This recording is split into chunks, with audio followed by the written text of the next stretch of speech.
जय हिंद मेरे प्यारे साथियों, मैं आप लोग को आज केमिस्ट्री केमिस्ट्री रासायनिक अभिक्रिया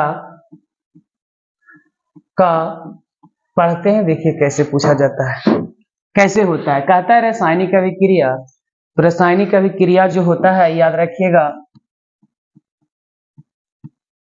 दो या दो से अधिक पदार्थ आपस में मिलकर के एक नए भिन्न गुण वाले पदार्थ का निर्माण करते हैं, तो उसे हम रासायनिक अभिक्रिया कहते हैं। क्या कहते हैं? अभिक्रिया। चलिए मेरे प्यारे साथियों, इससे रिलेटेड हम देखते हैं वीडियो। इसके रिलेटेड हम पीडीएफ बनाते हैं। पीडीएफ मेरा है, देखिएगा आप कैसे पढ़ा जाता है, उसको कैसे समझा जाते हैं, कैसे समझा रहे हैं, उस चीज को समझिएगा। देखिए कहता है केमिस्ट्री रासायनिक अभिक्रिया एवं समीकरण क्या है, समझिएगा। हम वन शॉट वीडियो इसको बनाने वाले हैं। वन शॉट नहीं तो दो वीडियो बना दूंगा इस पे रिलेटेड, आपका पूरा कंप्लीट हो जाएगी। देखिए क्या कहता है। ऐसे कहता है रासायनिक अभिक्रिया एवं समीकरण।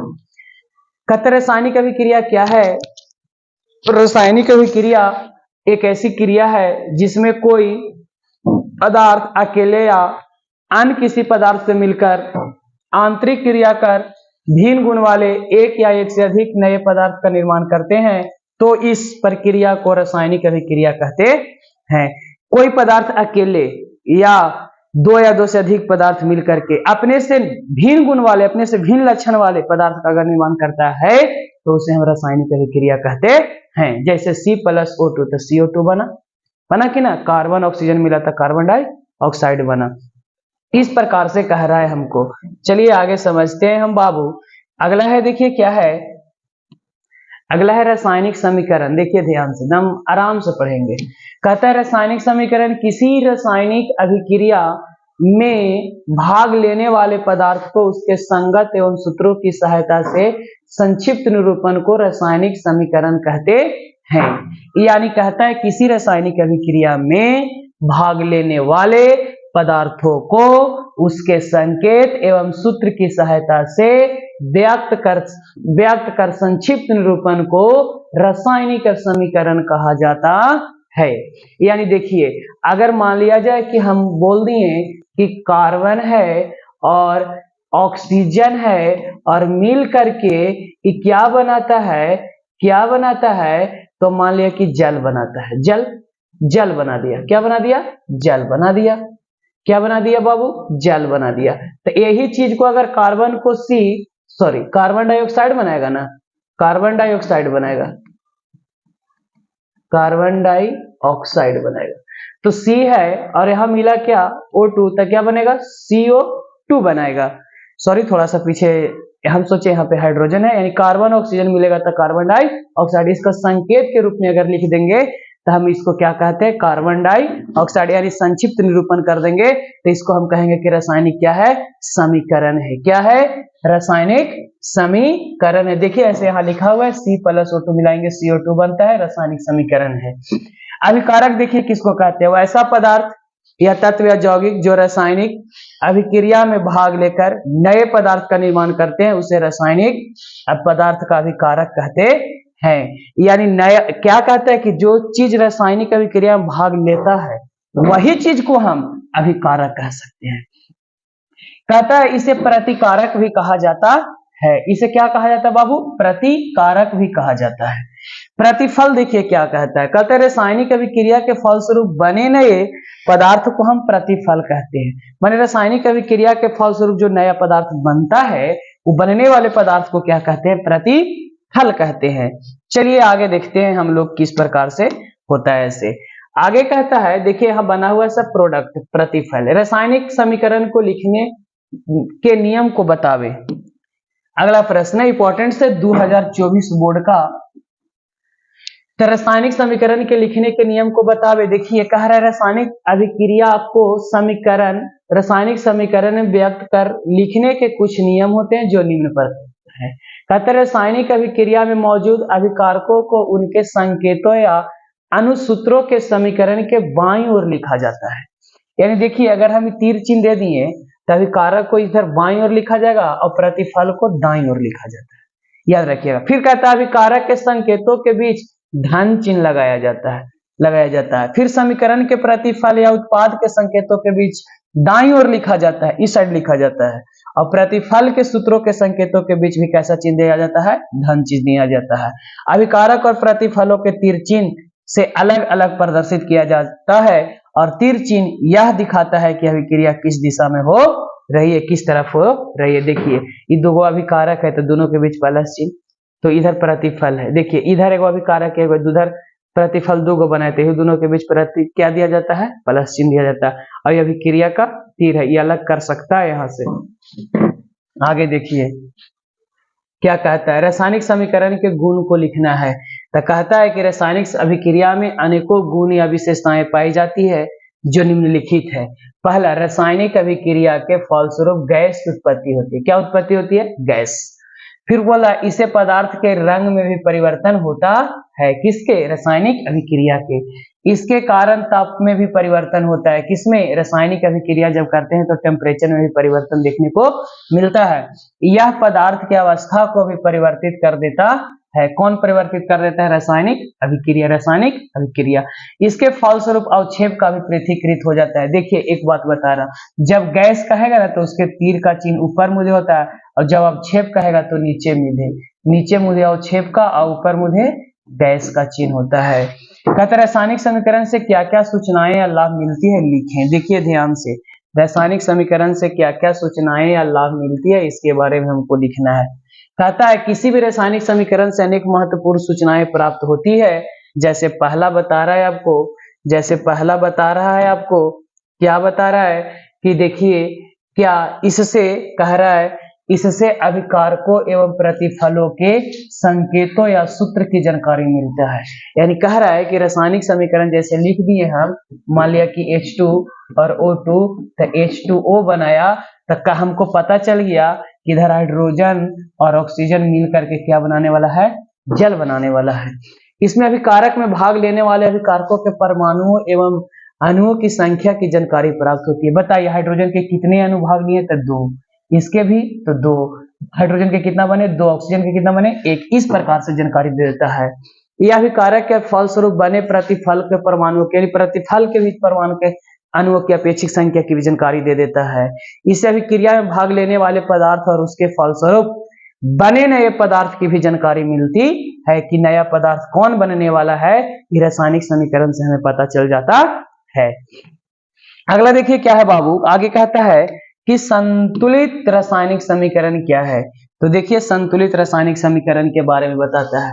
कहता है ऐसा रासायनिक समीकरण जिसमें समीकरण के दोनों ओर प्रतिफल और अभिकारकों में मौजूद प्रत्येक तत्व के परमाणुओं की संख्या समान होती है, उस समीकरण को संतुलित रासायनिक समीकरण कहते हैं। क्या कहते हैं, संतुलित। मतलब दोनों दने, जैसे मान लिया कि अभिकारक का चिन्ह, इधर भी 4 परमाणु तो इधर भी 4 परमाणु, इधर भी 8 परमाणु तो इधर भी 8 परमाणु, दोनों तरफ अगर परमाणु की संख्या बराबर रहती है तो उसे हम संतुलित रासायनिक समीकरण कहते हैं। जैसे देखिए इधर भी H 2 गो, इधर क्लोरीन 2 गो, तो इधर भी H 2 गो और क्लोरीन भी 2 गो, तो संतुलित है। कौन सी है, संतुलित। आगे देखिए असंतुलित रासायनिक समीकरण। कहता है ऐसा रासायनिक समीकरण जिसमें समीकरण के दोनों ओर अभिकारकों तथा प्रतिफल में मौजूद तत्वों की परमाणु की संख्या समान नहीं होती है, उस समीकरण को असंतुलित रासायनिक समीकरण कहा जाता है। जैसे H2 और O2, इधर H 2 गो, इधर O 2 गो, तो इधर H 2 गो, O 1 गो, तो यह संतुलित रासायनिक समीकरण कहलाता है। चलिए आगे हम चलते हैं, किस प्रकार से पूछा जाता है, ध्यान दीजिएगा। कहता है कि है, अब देखिए यहाँ से संतुलित समीकरण को असंतुलित को संतुलित कहा गया है। देखिए H कै गो है, 2 गो, इधर H कै गो है, V, इधर Cl कै गो है, 2 गो, इधर देखिए H 1 गो है। अब क्या है, देखिए अब इसमें क्या कर देंगे हम, 2 लगा देंगे तो पूरा समीकरण संतुलित हो जाएगा। वैसे इसमें भी क्या कर देंगे, आगे 2 लगा देंगे तो पूरा समीकरण संतुलित हो जाएगा। इस प्रकार से संतुलित समीकरण किया जाता है। देखिए आगे प्रश्न को हम किस प्रकार से पढ़ते हैं, ध्यान से देखिएगा। यहाँ से मेरा थ्योरेटिकल पार्ट आएगा। देखिए अब कहता है रासायनिक समीकरण कितने प्रकार के होते हैं, ये समझते हैं पॉइंट कि रासायनिक समीकरण रासायनिक समीकरण कितने प्रकार के होते हैं? तो कहते हैं रासायनिक समीकरण को उनकी प्रकृति एवं गुणों के आधार पर अनेक भागों में विभाजित किया गया है, जिसमें प्रयुक्त के नाम निम्नलिखित है, प्रमुख के नाम निम्नलिखित है। पहला देखिए क्या है, पहला कहता है कि संयोजन अभिक्रिया या संश्लेषण अभिक्रिया, या इसका नाम है जोगात्मक अभिक्रिया या एडिशन अभिक्रिया, इस प्रकार से इसका नेमिंग है। दूसरा वियोजन या अपघटन अभिक्रिया, याद रखिएगा संयोजन का उल्टा होता है वियोजन, और वियोजन का उल्टा संयोजन, संयोजन का उल्टा वियोजन और वियोजन का उल्टा संयोजन। अगला है वैद्युत अपघटन अभिक्रिया। देखिए क्या है, संयोजन और वियोजन और वैद्युत अपघटन ये तीनों मुख्य रूप से एक ही है, ये दोनों फिर एक है। ये वियोजन में भी टूटता है और एक में खाली तिरिया चिन्ह के ऊपर वैद्युत धारा लिख दीजिएगा, तो हो जाएगा वियोजन वैद्युत अपघटन अभिक्रिया। क्या? वैद्युत धारा, यानी विद्युत धारा अगर लिख देंगे ना तो हो जाएगा हमको कौन? वैद्युत अपघटन अभिक्रिया। कहता है एकल विस्थापन अभिक्रिया, फिर है उभय विस्थापन अभिक्रिया, उभय विस्थापन का नाम है द्वि विस्थापन अभिक्रिया, फिर है उदासीनीकरण अभिक्रिया, फिर है प्रकाश रासायनिक अभिक्रिया, फिर है अवक्षेपण अभिक्रिया, फिर है ऑक्सीकरण अवकरण अभिक्रिया, फिर ऑक्सीकरण अभिक्रिया, फिर अवकरण अभिक्रिया, फिर दो और दिया अवक्षेपण, फिर दिया उष्माशोषी अभिक्रिया, उष्माक्षेपी अभिक्रिया, और सारे बहुत अभिक्रियाएं होती है। लेकिन चलिए बारी बारी से हम अभिक्रियाओं को देखेंगे कि किस प्रकार से अभिक्रिया पूछा जाता है एग्जाम में। चलिए सबसे पहला अभिक्रिया है, 2 नंबर के पूछने वाला सवाल है कि बताइए संयोजन या संश्लेषण अभिक्रिया किसे कहते हैं? तो कहता है बाबू, कहता है कि वैसा रासायनिक अभिक्रिया जिसमें दो या दो से अधिक पदार्थ तत्व या यौगिक परस्पर संयोग कर या मिलकर एक नए पदार्थ का निर्माण करते हैं, तो उस अभिक्रिया को संयोजन या संश्लेषण अभिक्रिया कहते हैं। जैसे देखिए ये C है और इधर कौची है, जैसे C है और ये O2 है, C और कौची हो गया O2, तब बनाया कौची CO2। याद रखिएगा संयोजन पहचानने का तरीका क्या है। इधर कहता है ना संयोजन पहचानने का तरीका बोला कि इधर तीर के इधर साइड एक ही को यौगिक या तत्व जो भी रहेगा एक ही को बनल रहेगा, तो इसको नाम है संयोजन। इधर दो को इधर मैंने देखिएगा ना जोड़ेंगे तो होगा कि ना होगा, CO2 जोड़ेंगे तो होगा ना CO2। यहाँ भी देखिए MgO है तो जोड़े तो MgO आया ना, तो इसीलिए संयोजन अभिक्रिया के कहा जाता है कि दोनों को जोड़े, यानी एडिशन है, जोगात्मक अभिक्रिया है। इस प्रकार से हमको क्या किया जाता है, इसको समझा जाता है। हाँ चलिए आगे देखते हैं हम अगला क्या है से। अगला आगे समझेंगे बाबू कि अगला क्या है। देखिए अगला है दूसरा वियोजन या अपघटन अभिक्रिया। वियोजन या कौन कोची है? अपघटन अभिक्रिया।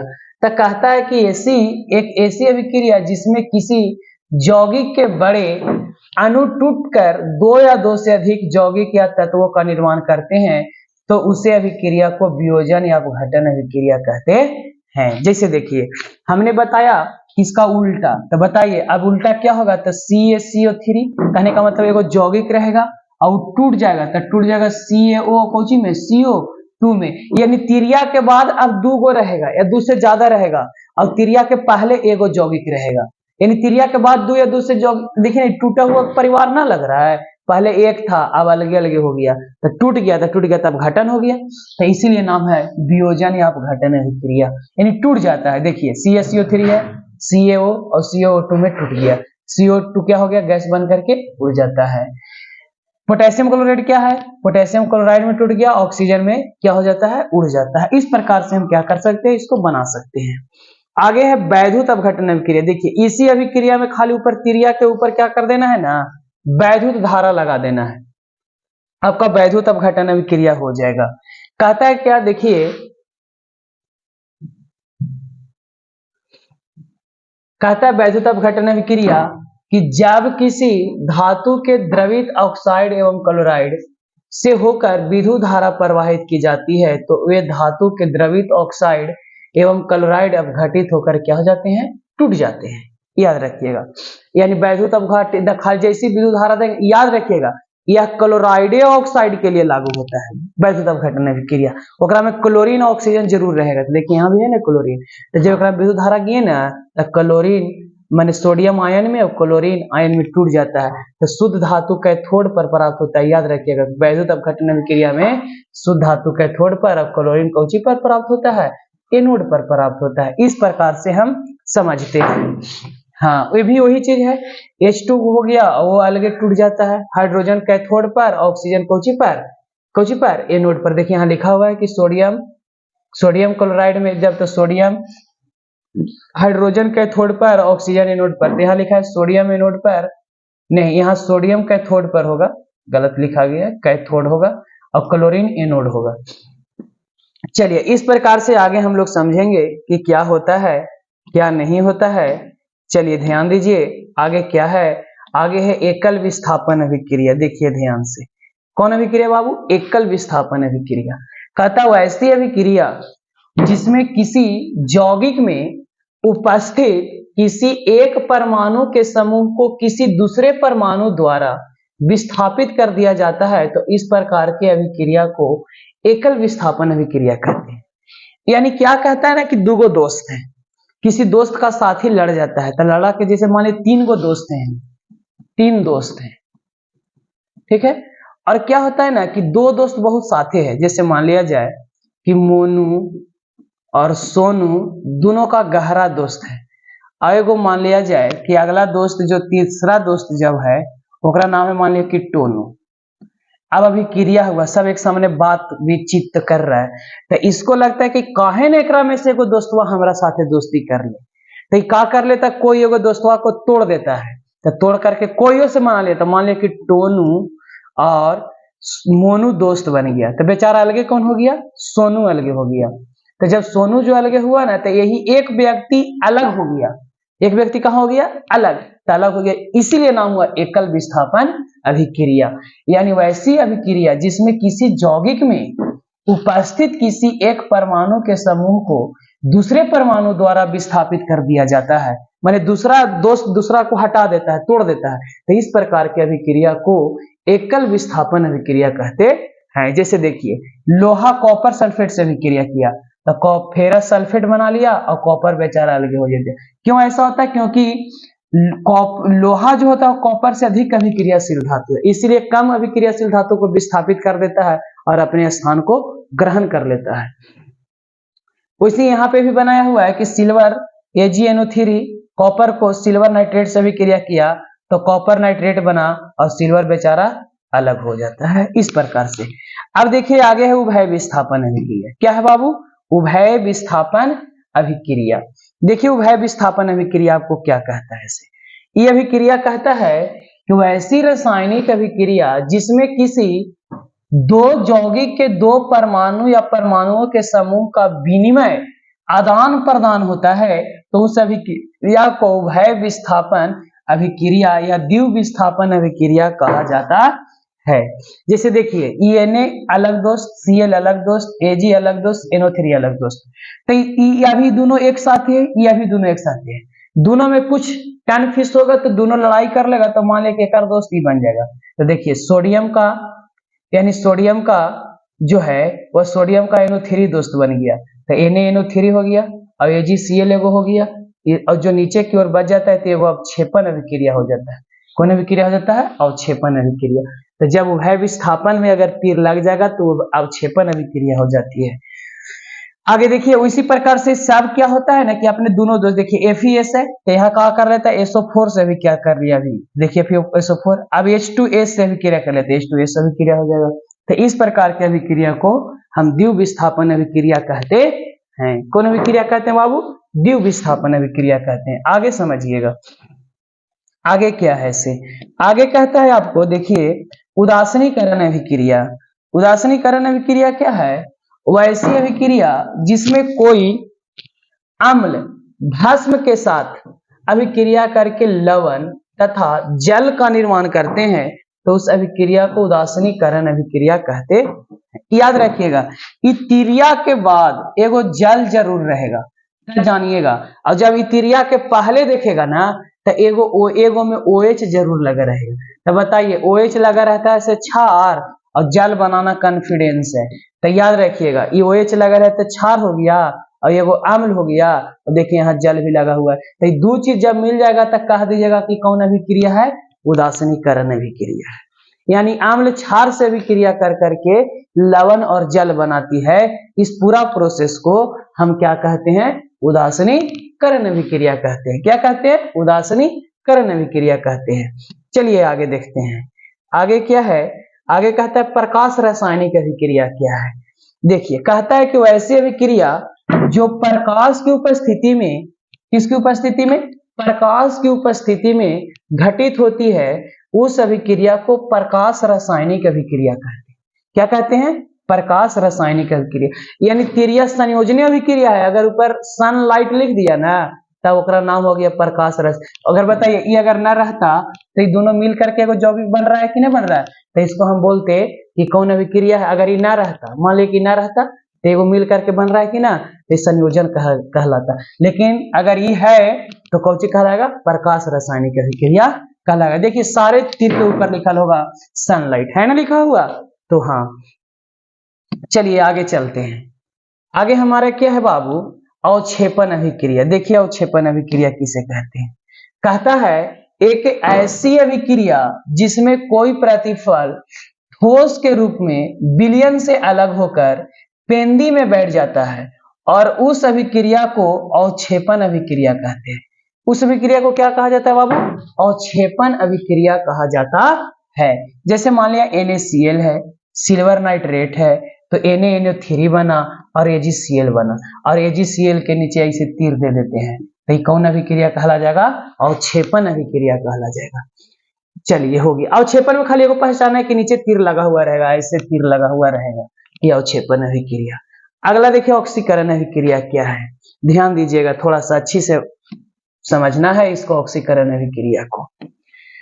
देखिए कहता है कि वैसी रासायनिक अभिक्रिया जिसमें किसी तत्व या यौगिक से ऑक्सीजन का संयोग, ये बतिया याद रखिएगा, ऑक्सीजन का संयोग या निष्कासन, हाइड्रोजन का निष्कासन, या किसका, तो यहाँ याद रखिएगा हाइड्रोजन का निष्कासन।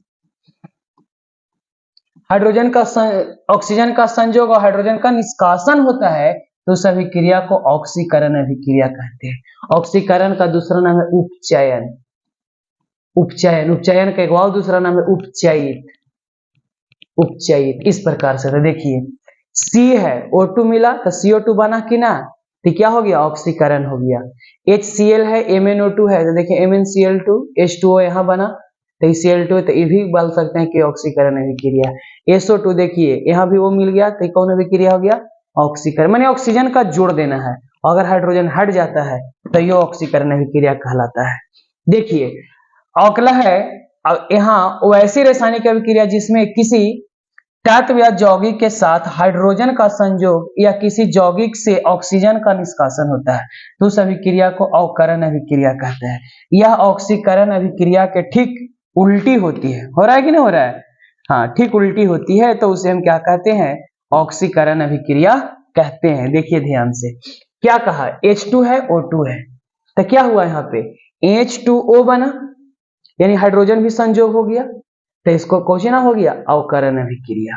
यहाँ देखिए H2 है, Cl2 है, तो H जुटा ना, तो यानी सबसे ज्यादा मात्रा में देखना है तो सबसे ज्यादा हाइड्रोजन है, इसीलिए ऑक्सीकरण कहला रहा है, सॉरी अवकरण कहला रहा है।